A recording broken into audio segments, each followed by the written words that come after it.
This is the perfect draft from the 9th pick in fantasy football. 7th pick went out Monday. 8th pick went out Wednesday. Go check those out if you haven't already. We went with JSN at the 1-7 and CeeDee Lamb at the 1-8. You guys are probably asking, where the hell is Christian McCaffrey? He's coming up here.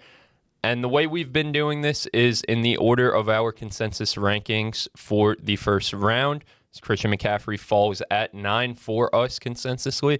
I think in terms of stat projections, we have him a little bit higher than that. Significantly higher than this. But I think this is where we feel safe pressing the button on him. Yeah. I don't think we're the only ones who feel this way, who are scared of drafting Christian McCaffrey with the 400 touch curse and just a substation in the 49ers practice facility. Not loving it. I will, preface this by saying, if Christian McCaffrey goes ahead of the 1-9, which he probably will in a lot of drafts, just draft one of the guys who, these are the 8 guys on the board here who we have above him. So just draft one of those guys if they fall to you here at the 1-9. I was going to say something else. I'll make a crazy take real quick as you try to remember what you were going to say. I would go so far as to say that there are 9 guys that I would be willing to take over Christian McCaffrey, and the 10th pick is where I feel comfortable. I've said it all off season. I've been beating the drum. I think the 9th guy that I would draft is Justin Jefferson. You're not behind it, and I understand. I am there with Justin Jefferson, and I feel confident that with decent quarterback play, the guy's going to be right back to having 1,400-yard seasons. So. Yeah, I definitely forgot whatever I was going to say, so we'll just get into it and build around CMC. There we take him at the 1-9. It then goes Cook, Jettas, let's see where we go you here. at the 1-12. We'll just double up. H.M. Barkley, Genty, and Drake London. Comes back to us. We haven't done it yet, I don't think. With Trey McBride? No. Is that what you were going to say? Nope, not at all. I'm talking about Omari and Hampton. 100% down. Double up on running backs. Double up on running backs. I feel like that's been a theme in these videos that we've talked about. It's probably our favorite draft strategy is going double running back. And I think, for me personally, getting Hampton at the 2-4 is a value to me. I mean, he's my running back 3 overall. I'm probably going to end up knocking him down. The more I look at it, the more I'm like, Chris, you're being a little bit crazy. But point being, I would take Hampton over those 3 guys who just went in HN, Barkley, and Genty. So I think it's a value. We'll do the double running back thing and see how it goes. Yeah, I mean, I don't think it's crazy to say that because I feel a type of way about Hampton as well. I'm at RB6 with him, and I'm higher than a few of the guys that have gone before him here. But I will say that there's one guy that we passed up on that goes at the back end of the second round that I have higher than him, and it's Derrick Henry. Right.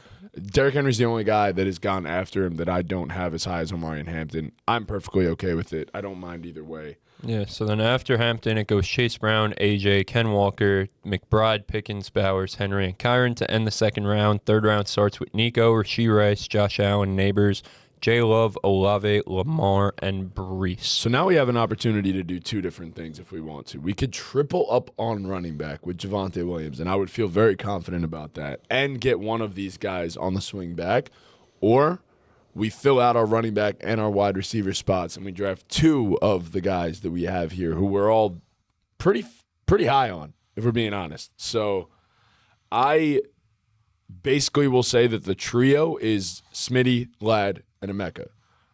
Outside of that, I don't feel comfortable drafting a Tet or a T. Higgins over either one of them. Too. Right. So I think just the way the board is, we take Javonte and then wait for one of those guys to come back around. Okay. If you'd rather do that than double up on them, that's totally understandable. We could double up on them, actually. You could hope to double up on them at least. Actually, I'm not opposed to that. This is just go get your guy, right? Ladd McConkey is down the board a little bit here, but we've seen Ladd McConkey go in the back end of the 3rd round in mock drafts before. So is Ladd the guy you're highest out of?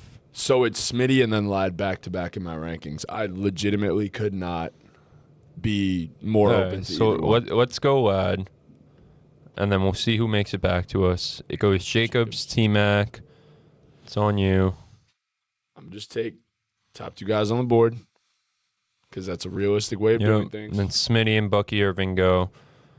So then it comes back to us, and it's, again, that we still have guys in that clump, right? Like, we're out on Garrett. I'm pretty out on Luther Burden at that price. And then we could go Zay, Emeka, and Jalen Waddle.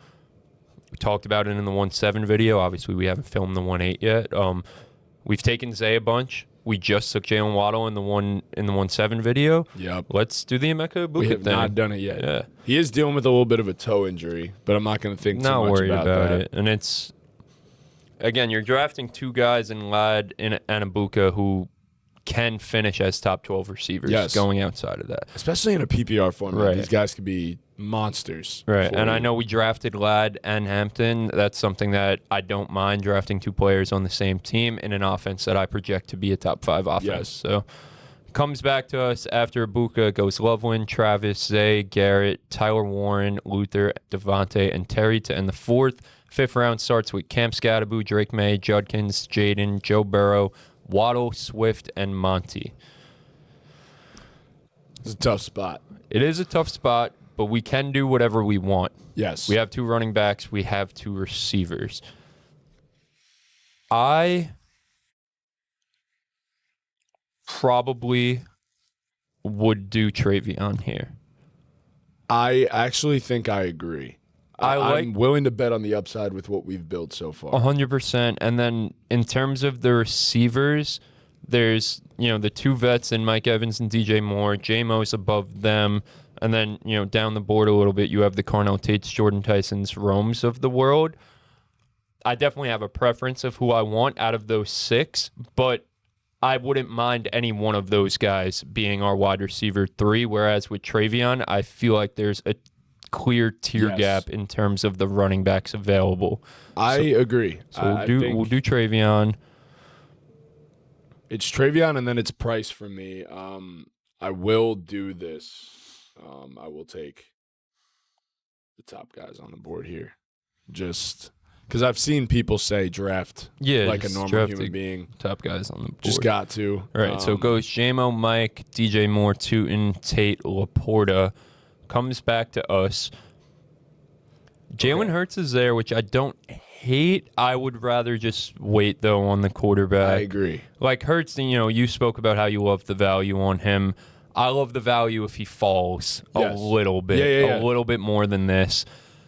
Look, I love the value on a Jalen Hurts, but when I still need to fill out the remainder of my roster and I could still get some really good players a couple rounds later, I will be willing to pass on him. But, there's too many guys on the board that I like at other positions as of right now as well. So I'm willing to hold off. Call me crazy. Am I the only one that's starting to especially with the camp injury? Am I the only one that's starting to beat the drum a little bit of a Rome? I think Rome's a good value. I mean, Luther Burden went at the 4.10 in this draft. We're at the 6.4 here. You're getting him basically 2 rounds later. I've said it all summer. Rome could easily be the guy in this offense. Yes. It's 3 guys who can be the guy.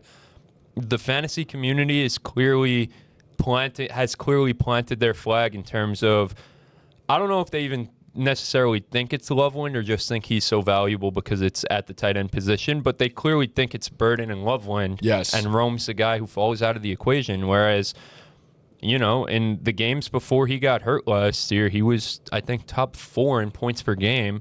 He was the number 1 option in the offense. He's go-to red zone a great red zone threat. He could very well lead this offense in touches. So I'm definitely high on Rome. Why not? It's something that we haven't done. The upside is ridiculous because we've built a top 4 to where, yes, the injury is obviously terrifying for Christian McCaffrey, but if he's healthy, you've built a top 4, and I know I personally don't always love to go 2 on the same team, but we think that the Chargers are going to be the most explosive offense in the NFL, so I don't mind that. And then Emeka should be about as safe as they come as well. He's probably a guarantee for 140 targets this season if he stays healthy. So Travion and Rome are just shots in the dark. See what happens. Right, and they're guys who, even if they don't reach their ceiling, they don't fulfill all that upside, they're still going to be valuable fantasy players. And they're still going to have a floor. You know what I mean? 100% agree. Rome's a guy who, he's a starter on a great offense. Yep. You know what I mean? Even if he is the number 3 option in this offense, he still has a floor, a pretty safe floor. He still is a valuable red zone threat. So like, the guy was a top 10 pick. The guy was a top 10 pick. Still so talented. Like, that's the thing, right? They talk about Colson Loveland, who was also a top 10 pick. Luther Burden was drafted in the beginning of the second round. Rome was drafted the highest out of all of these guys. Yes, he was. You know what I mean? I know he's not Ben Johnson's guy, but there's a reason this guy was drafted with the 9th overall pick in the draft. So I love it. It goes after that. Hurts, Pitts, Kraft, 2 tight ends. Janarian Price, DK Sutton, Fannin, Watson to end the 6th. This is where the board gets gross. Parker, Jalen Warren, Marv, Michael Wilson, back-to-back Cardinals there. Chuba, RJ Harvey, BTJ, and Jordan Tyson to start the 7th. This is an interesting spot. Definitely. The board is gross. And again, we like trying new things. I know you're pretty high on Dart. Don't love him at his ADP, though. I definitely don't love him at his ADP. I'm obviously high on Herbert. We just did that in the 1-7 video. We already have 2 Chargers. I don't want to just build the Chargers offense. Me neither. A guy who we haven't drafted in any of these, who is a potential stack with the guy we just drafted, a guy who you're super high on. I think you project him to be the first 4,000-yard passer in this team's history. Yes, I do. It's Caleb Williams. I don't hate it whatsoever. So to get as specific as possible, I do have Caleb Williams as my quarterback 7. Granted, he's right below 2 guys that are still on the board as of right now, and Justin Herbert and Trevor Lawrence, but I'm actually not opposed at all to drafting a Caleb Williams. Also, his rushing upside is ridiculous. It's the highest probably of the 3 that we are talking about right now.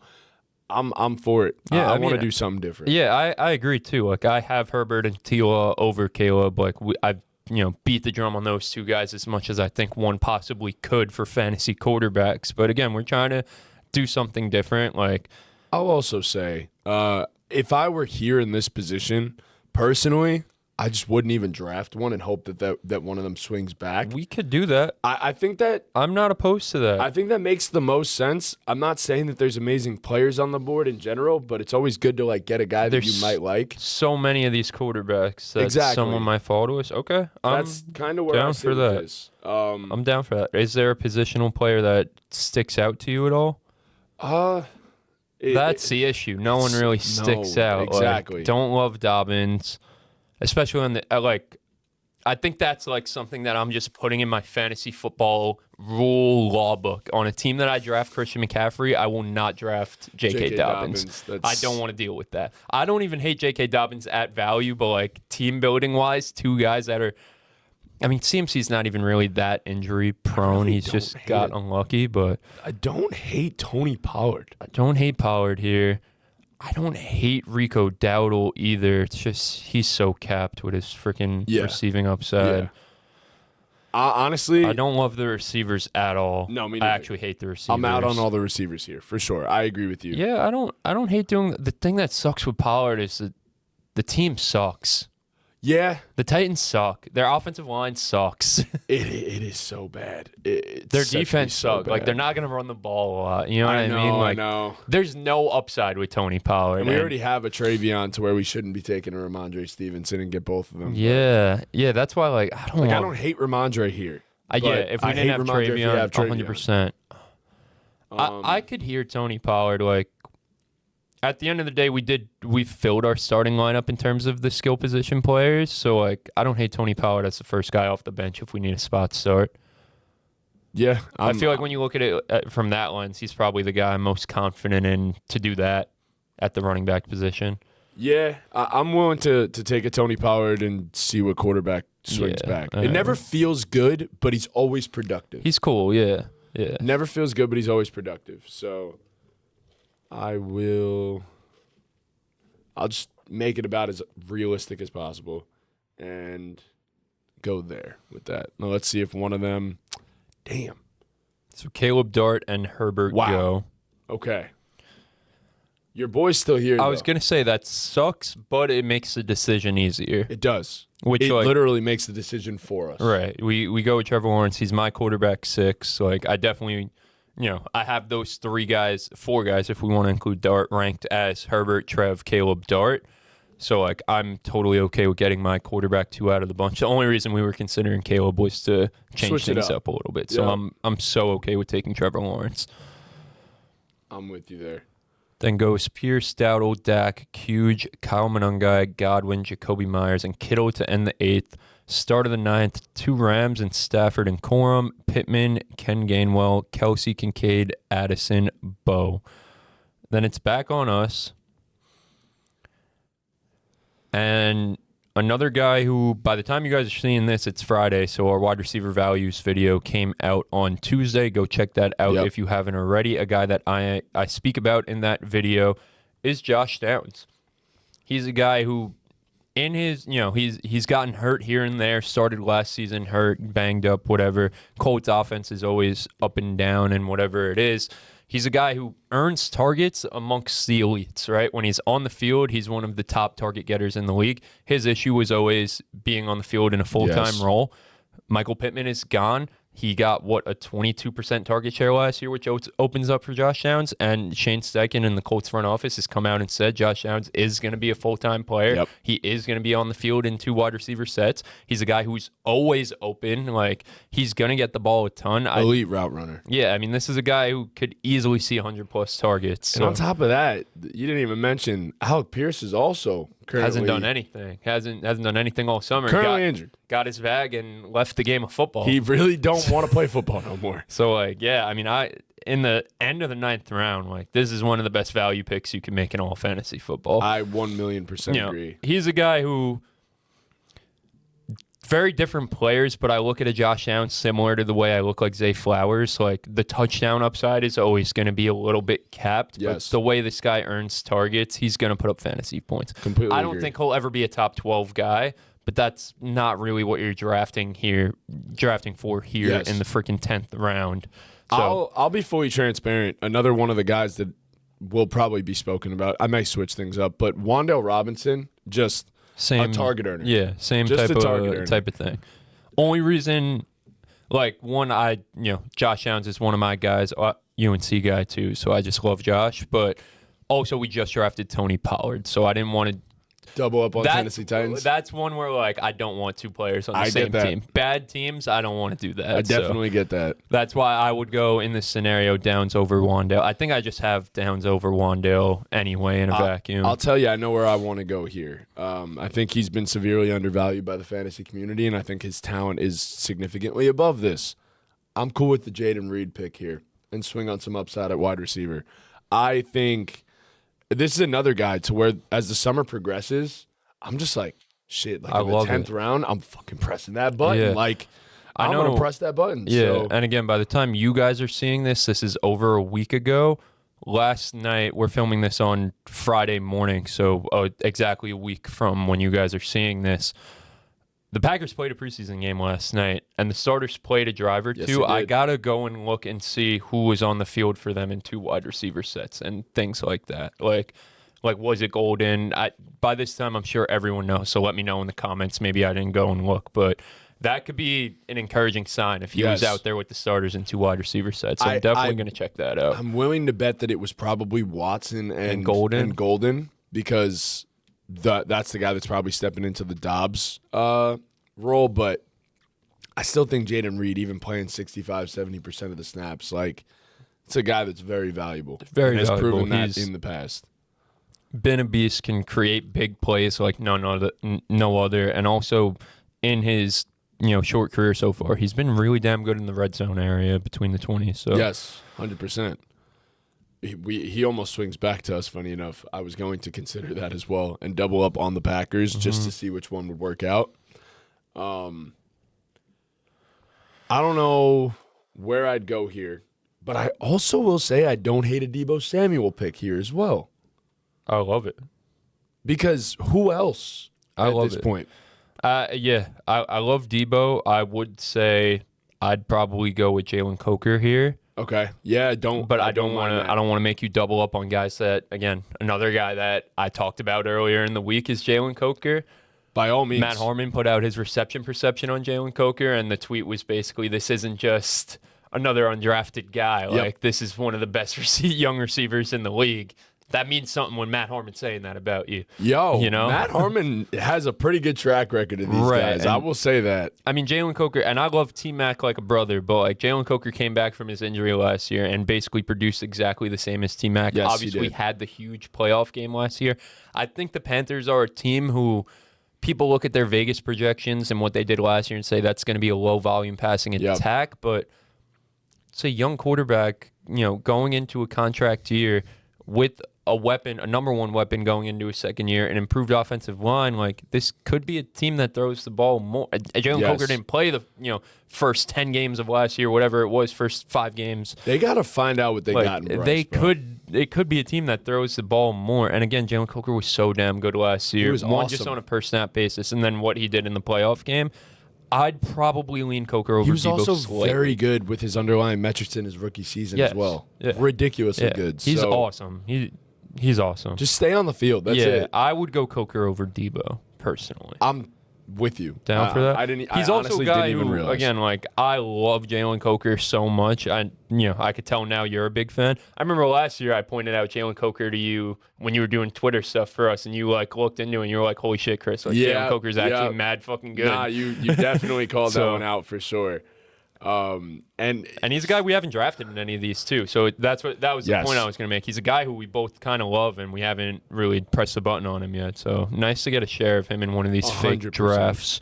And then, of course, here we are. We're going to sit here and probably take a guy that we've already taken a million times. But in the 12th round, like when I have the opportunity to draft a guy that could lead a backfield, like why would I not take the guy that could lead a backfield? There's not many opportunities that you get to do that. Like Chris Rodriguez just stares us in the face every time in these late drafts. 100%. And we have our guys that we want. I couldn't agree more. We're definitely punting tight end here, but I'm okay with that. We're gonna, take a swing on a guy with our last pick, and that's a strategy. I feel like we did that a few times early on in these with the first few picks, and then we kind of been drafting tight ends a little bit more.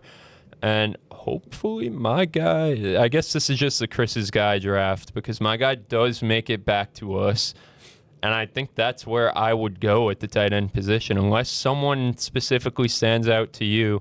I'm definitely not beating the drum as hard as I was on Chig prior with the addition of Stephon Diggs, but there's a world where that helps Chig, right? Like it just being a better offense helps Chig out. The loss of Laramie Tunsil sucks for the Commanders. It sucks for all of them, but that could mean they're going to throw the ball more. Right, you lose your left tackle, can't run the ball as much, or you lose the best pass protector in the NFL and you want to run the ball more. Yeah. No, I mean, that sucks. But at this spot in the draft, last pick, the tight end's on the board. Yeah, to me, no one has the upside that Chig has. Even if it went down a little bit with the addition of Diggs and the loss of Tunsil, there's no one here who.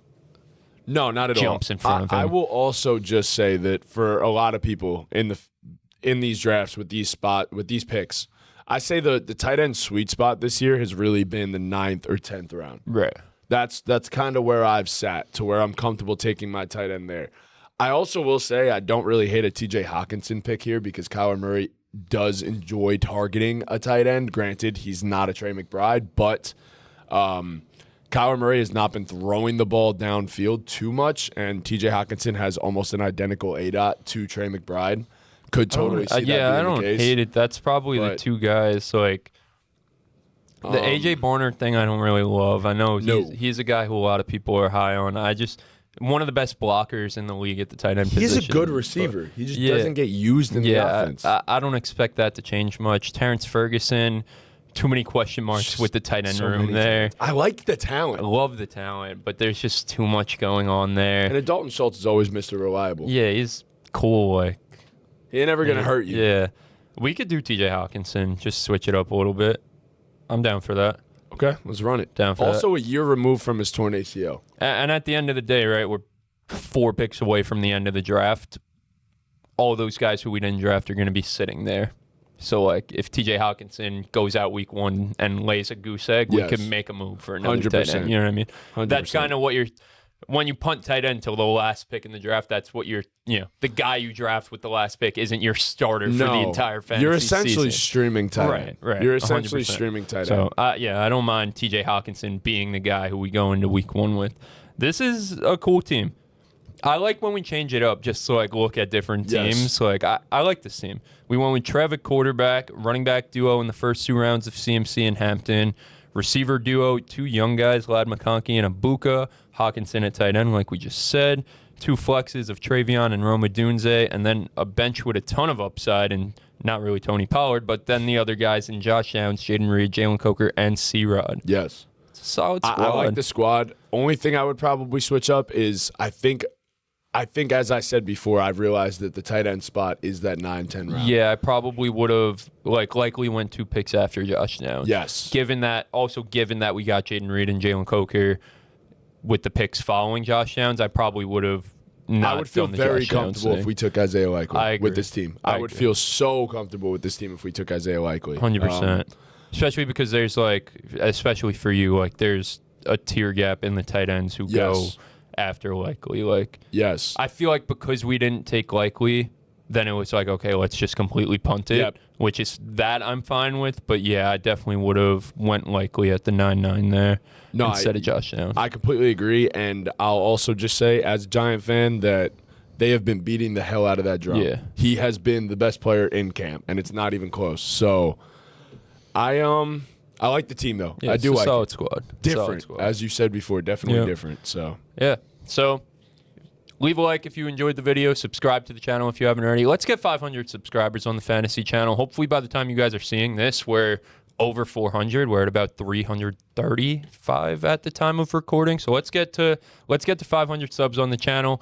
1-7 perfect draft, 1-8 perfect draft up on the channel. Also, wide receivers that we think are values, wide receivers to avoid went up earlier this week. Go check that out. Next week, you guys are getting the tight ends we love that are values, tight ends to avoid, and then the rest of the draft, the 10, 11, and 12. So be sure to turn on that notification bell and be ready for those videos to drop. And with that, ball game.